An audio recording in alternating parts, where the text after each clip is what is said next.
Welcome to my YouTube channel. ඉතින් අදත් ඔයාලට ඉතාමත් වැදගත් ජොබ් වේකන්සි එකක් පිළිබඳ විස්තර අරන් ආවා. ඒ තමයි ශ්‍රී ලංකා දුම්රිය දෙපාර්තමේන්තුව විසින් නිකුත් කරලා තිබෙන දුම්රිය එන්ජින් රියදුරු තුන්වන ශ්‍රේණියට බඳවා ගැනීමට අයදුම්පත් කැඳවා තිබීම සම්බන්ධව. මෙම බඳවා ගැනීම විවෘත තරඟ විභාගයක් මගින් සිදු කරන බව සඳහන් වෙනවා. මේ සඳහා අවුරුදු 18ට වැඩි සහ අවුරුදු 30ට නොවැඩි යන වයස්කාණ්ඩේ අය සුසුකම් ලබනවා.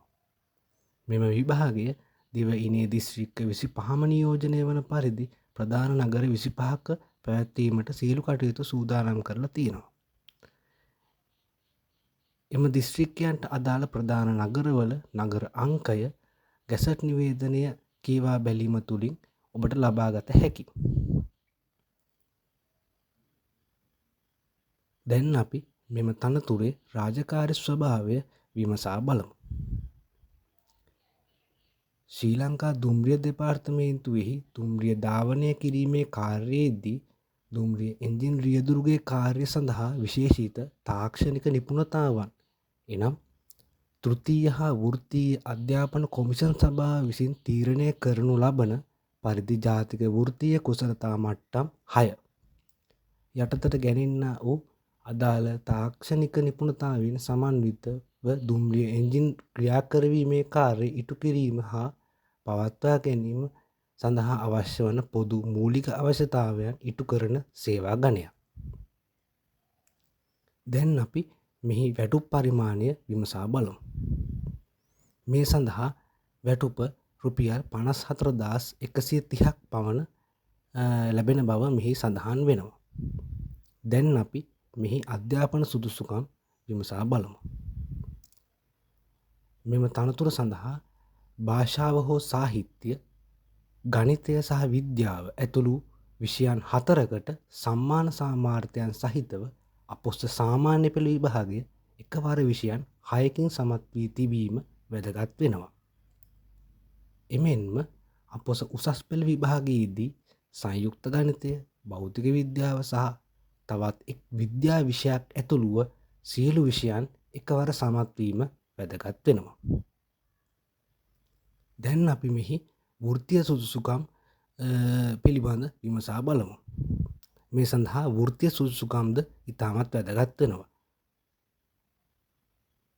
මේ සඳහා මොරටු විශ්වවිද්‍යාලයේ හෝ අම්පාර හාඩි ආයතනය විසින් පිරිනමනු ලබන ජාතික තාක්ෂණික ඩිප්ලෝමාව හෝ ජාතික ආධුනිකත්ව හා කාර්මික පුහුණු කිරීමේ අධිකාරිය විසින් පිරිනමනු ලබන ජාතික උසස් ඉංජිනේරු ඩිප්ලෝමාව හෝ අධ්‍යාපන හා උසස් අධ්‍යාපන අමාත්‍යාංශය විසින් පිරිනමනු ලබන ජාතික උසස් ඉංජිනේරු ඩිප්ලෝමාව හෝ ශ්‍රී ලංකා විවෘත විශ්වවිද්‍යාලය මගින් පිරිනමනු ලබන තාක්ෂණික ඩිප්ලෝමාව යන වෘත්තීය සුදුසුකම් අතරින් එකක් හදාරා තිබීම ඉතාමත් වැදගත් වෙනවා.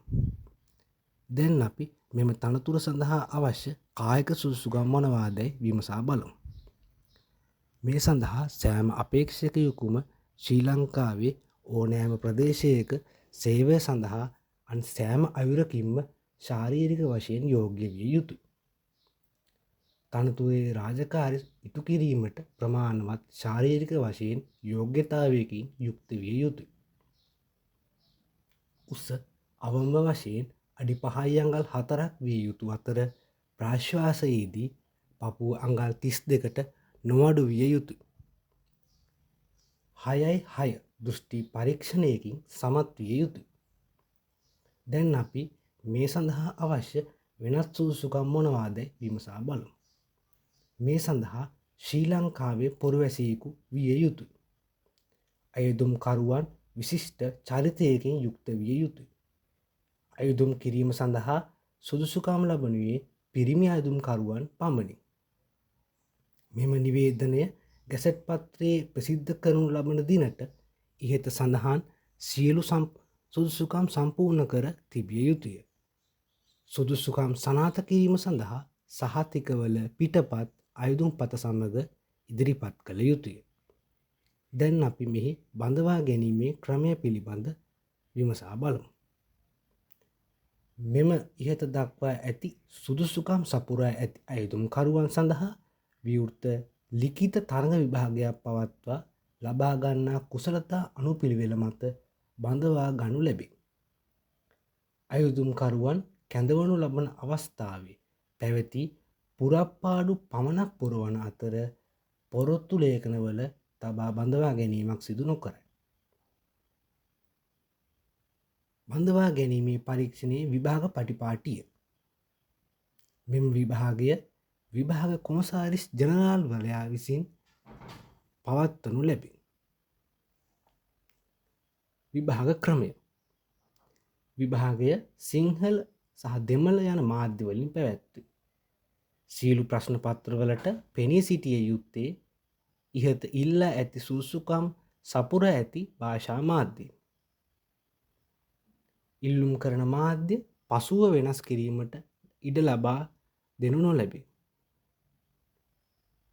මෙම විභාගයේ විෂයන් පිළිබඳ දැන් අපි විමසා බලමු. මේ සඳහා සාමාන්‍ය දැනීම සහ බුද්ධි පරීක්ෂණය, ඒ වගේම තාක්ෂණික දැනුම යන විෂයන් දෙක පිළිබඳ විමසා බලනවා. සාමාන්‍ය දැනීම හා බුද්ධි පරීක්ෂණය කියන විභාගයට කාලය පැය 1යි ලකුණු 100යි. මෙය ගණිත ගැටලු, සාමාන්‍ය දැනීම, පරිසරය හා ආශ්‍රිත ප්‍රශ්න 50ක් ඇතුළත් බහුවරණ හා කෙටි පිළිතුරු සැපීමේ මාදිලියේ ප්‍රශ්න පත්‍රයක්. ප්‍රශ්න සියල්ලටම ඔබ පිළිතුරු සැපිය යුතුයි. තාක්ෂණික දැනුම පිළිබඳ ප්‍රශ්න පත්‍රය කාලය පැය 3යි ලකුණු 100යි. ඩීසල් එන්ජින් තාක්ෂණය හා ඒ ආශ්‍රිත දැනුම මෙන්ම යන්ත්‍රෝපකරණ පිළිබඳ දැනුම පිළිබඳ මැනීමක් කිරීම අරමුණු කොටගෙන මෙය සම්පාදනය කරනු ලබන. දැන් අපි මෙම විභාගයේ තේරීම් පටිපාටිය පිළිබඳ විමසා බලමු.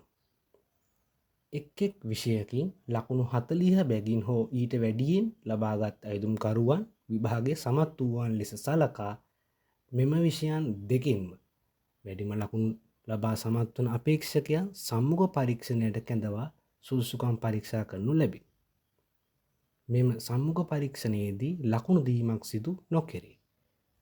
අයදුම්පත් කැඳවනු ලබන අවස්ථාවේ පැවති පුරප්පාඩු සංඛ්‍යාව අනුව ශ්‍රී ලංකා තාක්ෂණික සේවයේ දුම්රිය එන්ජින් රියදුරු 3 වන ශ්‍රේණියට පත් කරනු ලැබේ.